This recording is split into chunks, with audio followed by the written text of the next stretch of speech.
की है जब गौतम बुद्ध आत्मज्ञान की खोज में तपस्या कर रहे थे और उनके मन में विभिन्न प्रकार के प्रश्न उमड़ता रहे थे। उन्हें प्रश्नों का उत्तर चाहिए था, लेकिन अनेक प्रयासों के बाद भी उन्हें सफलता नहीं मिली। वे आत्मज्ञान की प्राप्ति के लिए कठोर तपस्या करने लगे, अनेक कष्ट सहन किए और कई स्थानों की यात्राएं की, परंतु जो समाधान उनको चाहिए था वह उनको मिला नहीं। एक दिन गौतम बुद्ध के मन में कुछ निराशाजनक विचार आने लगे और वे सोचने लगे कि धन, माया, मोह और संसार के भी समस्त वस्तुओं का भी त्याग कर दिया, फिर आत्मज्ञान की प्राप्ति नहीं हुई, और क्या मैं कभी आत्मज्ञान प्राप्त कर सकूंगा और मुझे आगे क्या करना चाहिए। इसी प्रकार के अनेक प्रश्न गौतम बुद्ध मन में निर्माण हो रहे थे। गौतम बुद्ध को तपस्या में सफलता की कोई किरण नहीं दिखाई दे रही थी और उन्होंने अपने प्रयासों में कोई कमी नहीं छोड़ी थी। वे उदास मन से इन्हीं प्रश्नों पर विचार कर रहे थे। तभी इसी दौरान उन्हें प्यास लगी और वे अपने आसन से उठकर जल पीने के लिए सरोवर के पास गए। वहां उन्होंने एक अद्भुत दृश्य देखा।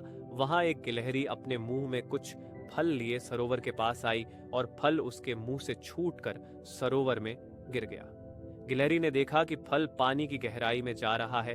तभी गिलहरी पानी में छलांग लगा दी और उसने अपना शरीर पानी में भिगोया और बाहर आई, और बाहर आकर उसने अपने शरीर पर लगा पानी झाग डाल दिया और दोबारा सरोवर में कूद गई। उस गिलहरी ने यह कार्य करना जारी रखा। बुद्ध उसे देख रहे थे, लेकिन गिलहरी इस बात से अनजान थी और वह लगातार अपने काम में जुटी रही। तभी बुद्ध सोचने लगे, ये कैसी गिलहरी है जो सरोवर का जल कभी नहीं सूखा सकेंगी, लेकिन इसने हिम्मत नहीं हारी और वह पूरी शक्ति लगाकर सरोवर में खाली करने में जुटी है। अचानक गौतम बुद्ध के मन में एक विचार का उदय हुआ। यह तो गिलहरी है, फिर भी यह अपने लक्ष्य को प्राप्त करने में जुटी हुई है और मैं तो मनुष्य हूँ, आत्मज्ञान प्राप्त नहीं हुआ। तो मन में निराशा के भाव आने लगे। अब मैं पुनः तपस्या में जुट जाऊंगा।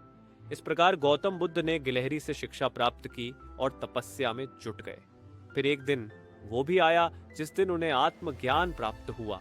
गौतम बुद्ध की शिक्षाप्रद कहानी से हमें सीख मिलती है कि हम सबके अंदर कुछ ना कुछ बुराइयां या कमी होती है। हमें उनके बारे में पता कर और उन्हें दूर कर आगे बढ़ाना चाहिए।